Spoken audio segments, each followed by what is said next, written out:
Welcome to the Jedi Ranger. I'm JohnBerry555, and today I'm continuing my series of Mash Retro reviews with Season 4, Episode 13, Soldier of the Month.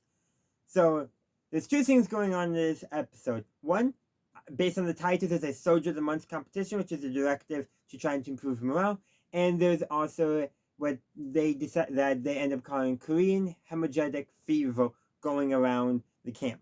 Frank also gets it, by the way. And based off of actual historical data, what this actually probably is hantavirus, which actually went around affecting soldiers during the real Korean War.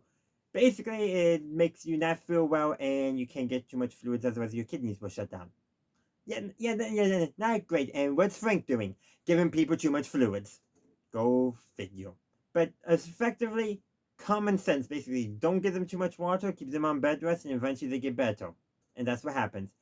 But during all this, Frank ends up writing his will, and he leaves everything to his wife and children, including his cookbooks, because he does not report his actual income to the federal government.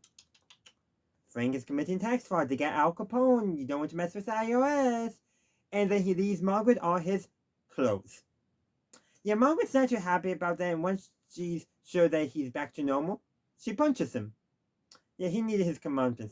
Frank also does prescription kickbacks and that, confirms that he's just not a good person altogether.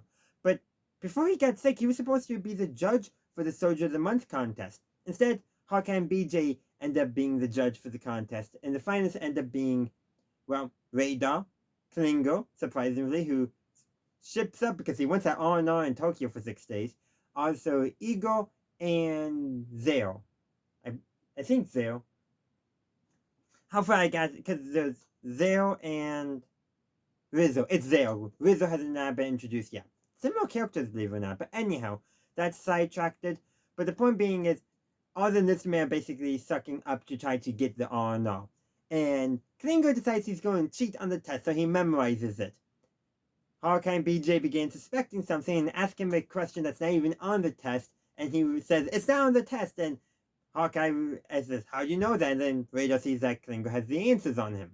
By the way, Radar ends up winning, goes to Tokyo, and he gets drunk and gets charges against him. And that's not like Radar. That's almost like earlier seasons Radar, before he became the naive, perpetual young boy that we kind of know him to be now. It would make sense with earlier Radar characterization, but hey, it also makes a really good ending gag as well, that no one expected Radar of anyone to get in trouble during R&R.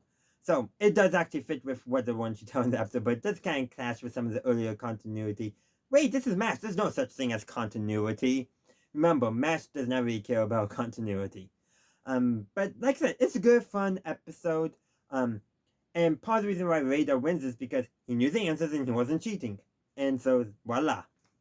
Like I said, overall it was a good, fun episode with some good, fun moments. Nothing major, nothing profound, but just good old, I would say probably good old MASH. There's not really another way of describing it. But those are just my thoughts. I would love to hear your thoughts in the comment section down below.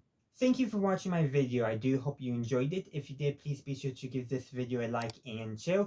Also, consider subscribing to my channel to stay up to date on all my latest content. In the meantime, thank you for watching, and as always, have a good day, a good night, wherever you are. May the Force be with you, always.